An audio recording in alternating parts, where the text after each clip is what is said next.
when one chooses a pathway that involves raising taxes on very, very rich people, they have the benefit of a massive megaphone where they can go on Bloomberg and CNBC and Squawk Box and CNN and tweet it out to their hundreds of thousands of followers that this is an outrage and it's going to lead to the collapse of the innovation ecosystem in California. It's going to lead to a mass exodus of every wealthy person in California, and it gets into the echo chamber.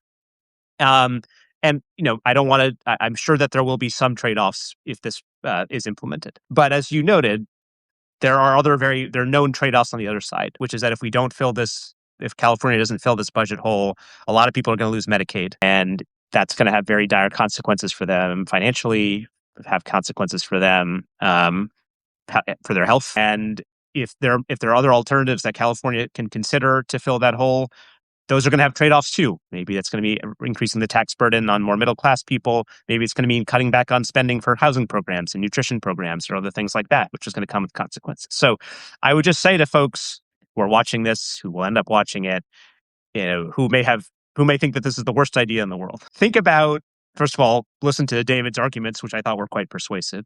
But second of all, think about what the trade-offs are here. And I feel like it's incumbent on people who may have opposition to this to put forward an alternative that tries to address some of these problems. And I suspect that that's also going to have some winners and some losers. And if somebody can explain, why the losers should be middle-class families or people who rely on Medicaid or people who rely on the ACA rather than people who have been very, very lucky and very, very fortunate and very, very successful. Good luck to you in trying to make that argument, I suppose.